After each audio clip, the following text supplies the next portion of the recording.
jours, mais les années des méchants sont abrégées. Alléluia.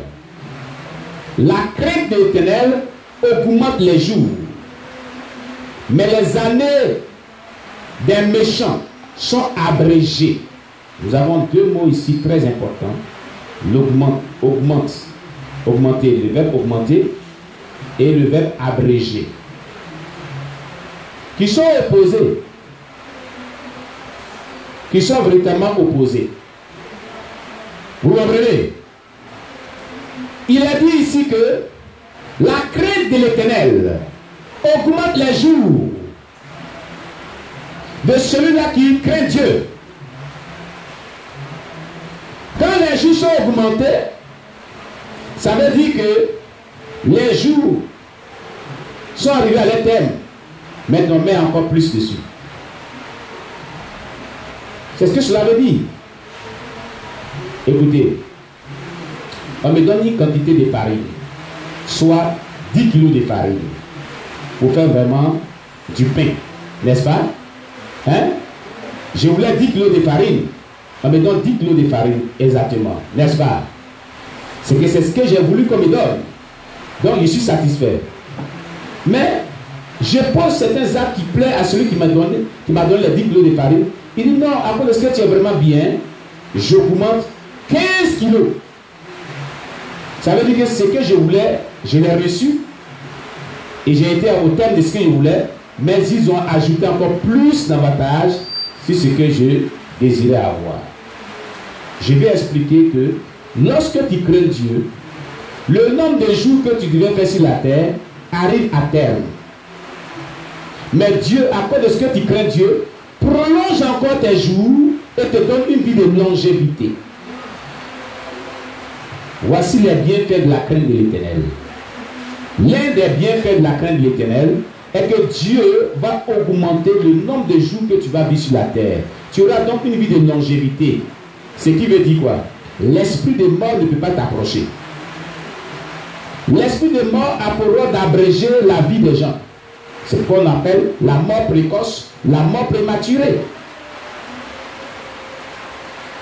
Voulez-vous avoir le triomphe sur l'esprit des morts? Voulez-vous avoir vraiment une longévité? Alors craignez Dieu. Marchez selon sa parole. Marchez selon ce qu'il vous demande de faire. Alléluia. Gloire à Jésus-Christ. Veux-tu triompher de tes adversaires? Aujourd'hui, beaucoup de personnes refusent d'aller au village parce que les sorciers vont manger leur vie. Ils ont peur. Ah, dans ma famille là, certaines personnes disent, dans ma famille, il y a tous les sorciers, on tue les ressortissants de ma famille, donc on tue les membres de ma famille, donc moi je ne veux pas aller au village. Dans mon village, ils ont tous les sorciers, ils tuent les gens. Si tu es chrétien qui a un tel langage, c'est que tu ne crains pas Dieu.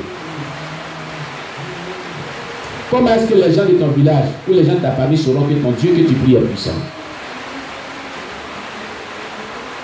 Comment ils sauront que ton Dieu que tu pries là, il protège? Comment est-ce qu'ils sauront que ton Dieu que tu pries là, il est au-dessus des démons, il est au-dessus des sorciers?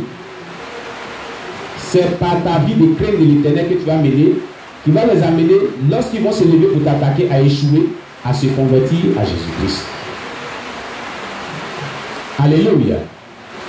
Alléluia. Donc ici, la crainte de l'Éternel, le premier message qu'on sait, est que quand quelqu'un craint Dieu, Dieu lui donne une vie de longévité, une vie de protection, une vie de victoire sur ses ennemis. Et la crainte de Dieu consiste à faire quoi? Qu'est-ce que c'est que craindre Dieu? C'est la grande question que l'on doit se poser. Si une action produit la protection divine et longévité, l'action là, qu'est-ce qu'elle signifie? Pour que je puisse la poser moi aussi pour bénéficier de la longévité et de la protection divine. Amen. La crainte de Dieu, la Bible dit c'est le commencement de la sagesse. Et s'éloigner de Dieu et s'éloigner du mal, c'est l'intelligence. Donc craindre Dieu, c'est commencer à être sage vis-à-vis de Dieu. Et quand Dieu dit que quelqu'un est sage, c'est une personne qui vit selon ce que Dieu lui dit de vivre. C'est tout. Quand Dieu te dit de faire telle chose, et que tu suis ce qu'il te dit, et que tu exécutes ce qu'il te dit, alors Dieu dit de toi que tu es une personne qui le craint. Amen. Mais lorsque le Saint-Esprit te parle, et que tu désobéis, et que tu t'entêtes, tu ne crains pas Dieu. Plusieurs chrétiens ont ruiné leur vie spirituelle, et c'est une grâce qu'ils devaient recevoir depuis longtemps de la part de Dieu, à cause de ce qu'ils ont désobéi à la voix du Saint-Esprit. Ils n'ont pas fait ce que le Saint-Esprit avait demandé à un certain niveau de leur parcours chrétien de pouvoir faire. Ils ont refusé de le faire. Le chrétien qui craint Dieu, quand Dieu lui parle, il fait ce que Dieu lui dit. Je dis souvent quand Dieu me donne l'occasion, quand quelqu'un, Dieu lui parle, et puis il n'écoute pas Dieu, il désobéit à Dieu. Ce n'est pas moi qui suis pasteur là qui va écouter. J'ai peur d'une telle personne. Ah, qui je sais? Ce n'est pas Dieu que moi je sais. Qui m'a appelé? Ce n'est pas Dieu qui m'a appelé. Mais si la personne n'écoute pas celui qui m'a appelé, la personne n'écoute pas celui que je sers, c'est moi qui va écouter. Entre nous, il va m'écouter. La personne ne pourra pas m'écouter.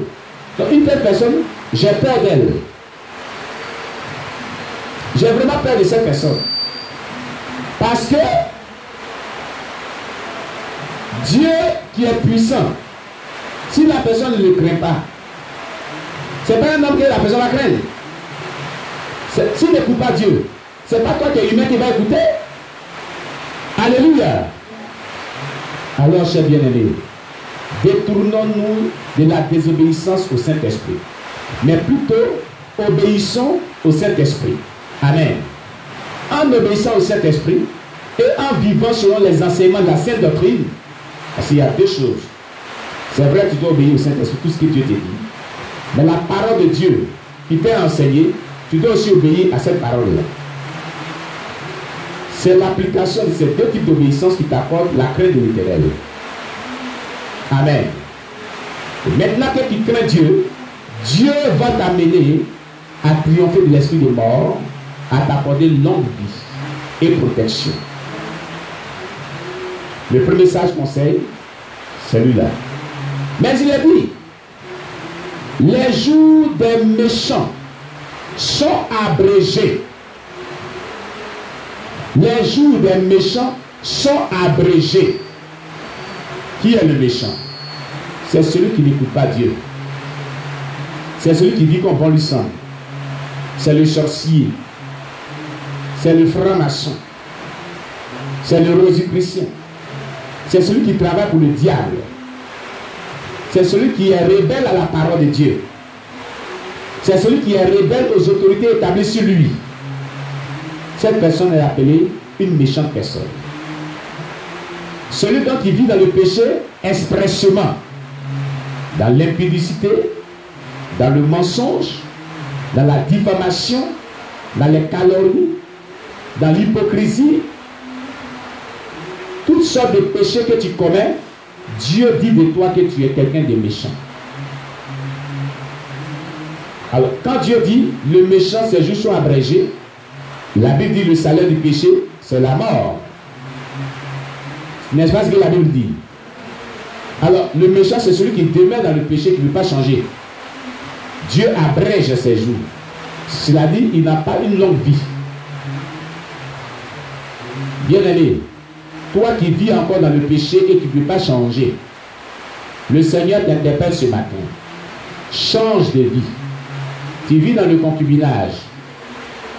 Le concubinage, c'est quoi? C'est le fait de vivre avec une personne sans mariage, sans dot. C'est ça qu'on appelle concubinage. Tu vis avec cette personne-là comme monsieur et madame. Vous couchez ensemble, vous dormez sur le même lit. Vous faites ce que les gens mariés font ensemble.